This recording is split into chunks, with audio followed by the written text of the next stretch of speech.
आप अपने अपने अच्छे के लिए देख लें। नहीं देखे तो गलती की है। गलती की है। ऑडिशंस में जाके रोज नॉट फिट सुनने से अच्छा है कि आप स्टेज पे जाके कुछ अपना काम कर ही लो। घर वालों के लिए तसल्ली तभी होगी थी जब उन्होंने मेरा एक फोटो अमिताभ बच्चन के साथ देख लिया। मैं बिल्कुल कंप्लेन नहीं कर रहा हूँ 2020 के लिए, जैसे दुनिया रो रही है इस साल को लेके।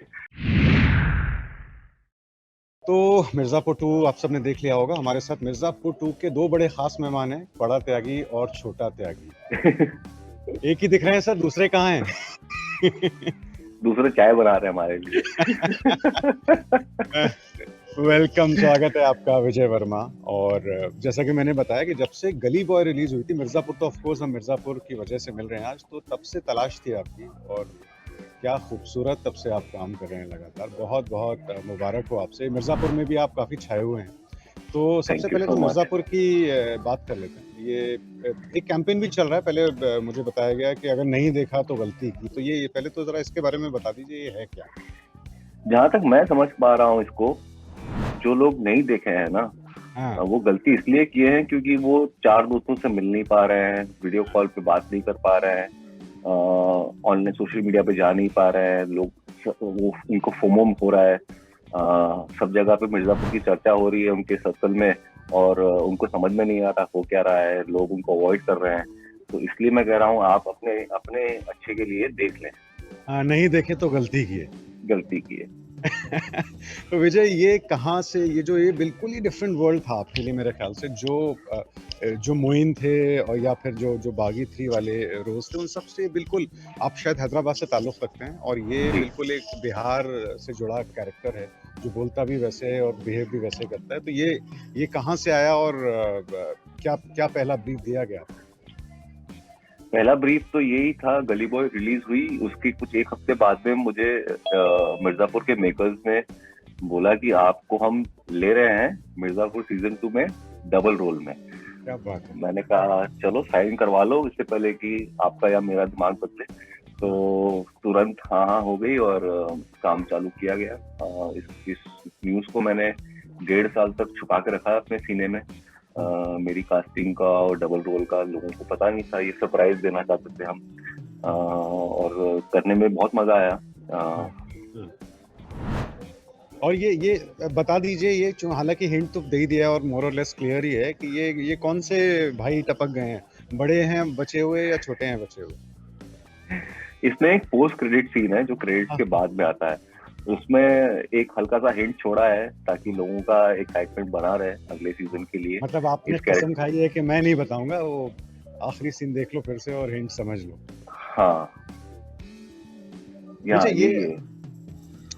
जो आपके बारे में सुना आपके पिछले इंटरव्यूज में भी, वो ये है कि 2012 में एंट्री हुई थी, और लंबा सा वक्त था, क्योंकि मेरे ख्याल से गली बॉय आते आते तो 2019 हो गया था। 6-7 साल जी का, जिसको स्ट्रगल बोलते हैं शायद जी। मुंबई में। तो ये कैसा था? क्योंकि ये भी पढ़ा कि जो आपके घर वाले थे, जो परिवार था, वो चाहता था कि कुछ नॉर्मल सा काम कर लें। ये कहाँ एक्टिंग के चक्कर में पड़ गए, लेकिन फिर भी आप FTI गए और वहाँ से किया। तो जी। थोड़ी सी अपनी जर्नी के बारे में बताइए।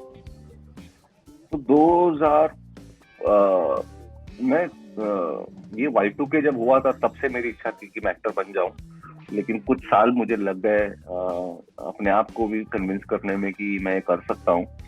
फिर उसके बाद में कुछ 1 साल लग गए दूसरों को समझाने में कि मैं ये करना चाहता हूं।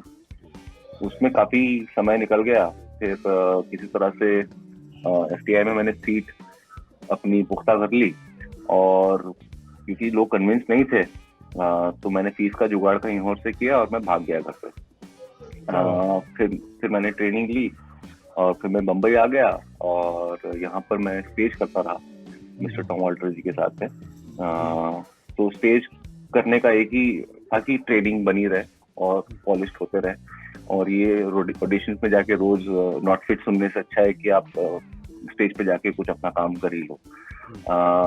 और अगर किसी को पसंद आ गया तो फिर कुछ हो जाएगा, जो कि हुआ आगे जाके। स्टेज के थ्रू ही लोगों ने थोड़ा थोड़ा रिकग्नाइज करना चालू किया और काम मिलना शुरू हुआ। लेकिन बहुत दिक्कत आती थी, क्योंकि फिल्में टाइम पे बनी नहीं, फिल्में टाइम पे रिलीज हुई नहीं।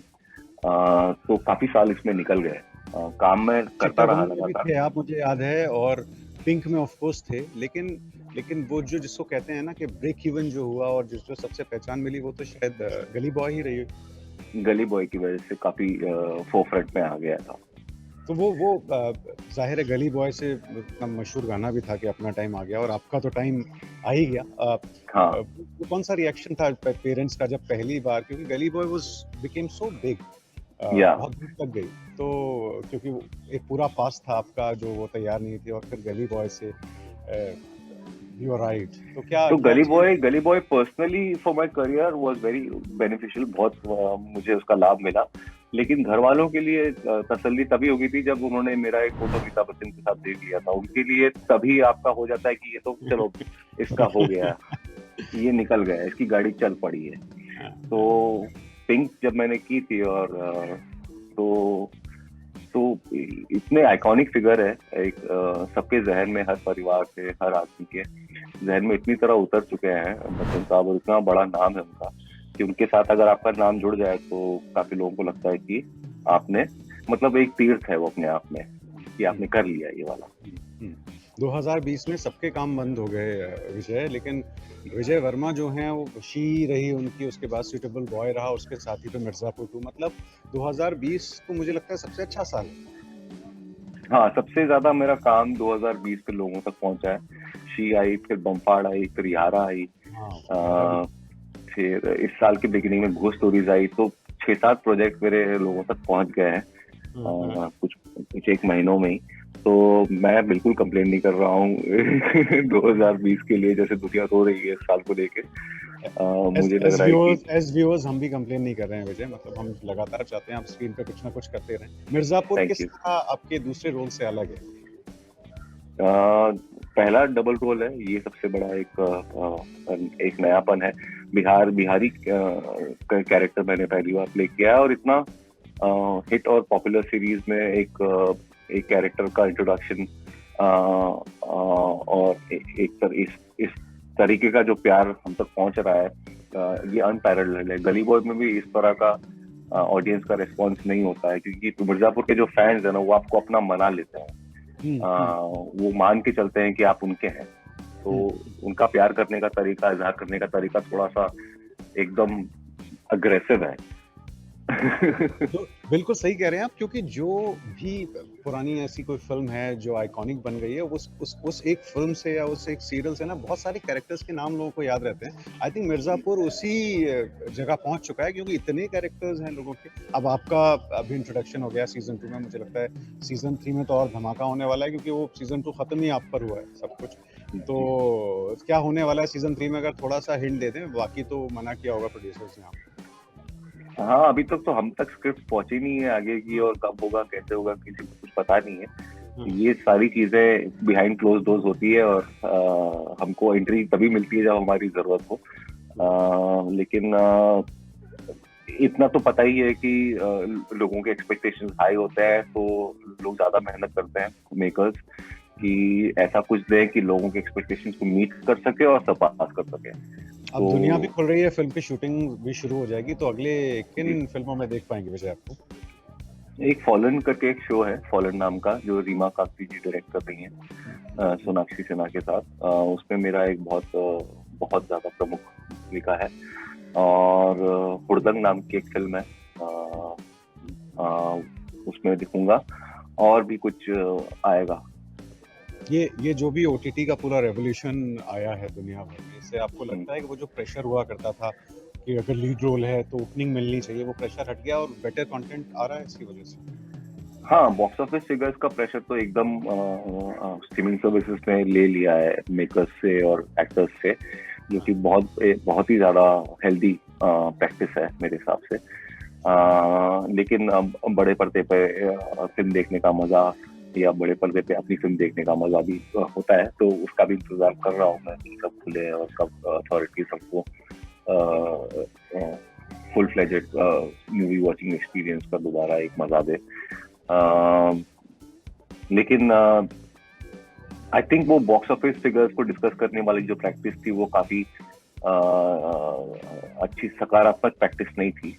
तो मैं काफी खुश हूँ पर्सनली। लॉकडाउन में क्या किया? लॉकडाउन में बहुत कोशिश की कि खाना बनाना सीख लूं, नहीं सीख पाए। फिर टिफिन सर्विसेज की गाड़ी चलाई। फिर जैसे ही फ्लाइट वगैरह चालू हुई, घर भाग गए, परिवार वालों के साथ रहे, खाए पिए। और फिर कुछ प्रोजेक्ट की डबिंग के लिए बॉम्बे आना पड़ा। तो काफी सोचने का टाइम मिला। दोबारा से योगा से जुड़ा,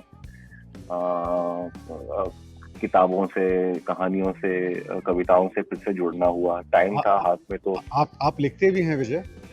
नहीं, लिखता नहीं हूँ, पढ़ता हूँ। पढ़ता वेरी गुड। चलिए, पढ़ता हूँ, तो याद कर लेता हूँ। पढ़ता हूँ, याद कर लेते हो। तो कुछ याद है तो कुछ सुना दीजिए जाते जाते। आप पहली बार मिल रहे हैं आज, और मुझे लगता है हमारी मुलाकातें जारी रहनी चाहिए, जूम के थ्रू ही सही। हाँ, ऐसे कुछ एकदम से टॉप ऑफ द माइंड तो आ नहीं रहा है, लेकिन एक बहुत लंबी कविता मैं याद करने की कोशिश कर रहा था, जिसमें थोड़ा सा भी ब्रेक आ गया रिलीज के चक्कर में। लेकिन मैं उसको जल्द ही तैयार करके अपने ट्विटर दो पे, लाइनें इंस्टाग्राम तो पे याद ही, डालूंगा। 2 लाइनें तो याद ही होंगी आपको। कविता का नाम है वास्तविक कानून। नए एक कवि है नवीन चौरे करके, उन्होंने भीड़ का जो कानून है उसके बारे में कुछ कहा है। तो असलियत से बेखबर हो, शहरी हो, दिल्ली से हो। यहाँ पर एक लाइन मुझे याद आ रही है, वो बहुत नहीं, टॉप ऑफ द माइंड अभी कुछ याद नहीं आ रहा है। चलिए, आपने कविता का नाम बता दिया तो ढूंढा जाएगा, और जब भी आप डालेंगे हम शेयर करेंगे। थैंक यू सो मच विजय, हमसे बात करने के लिए, और बहुत अच्छा लगा आपसे बात करके। और मिर्जापुर सीजन 3 का इंतजार है। 2 ना सही, 1 त्यागी तो अभी बचे हुए हैं, और मुझे लगता है 1 ही काफी है। 1 त्यागी बचे हो, फिर 10 त्यागी तो है ही। 10 त्यागी तो है ही। तो बहुत बहुत शुक्रिया, thank you so much. Thank you. ABP news आपको रखे आगे।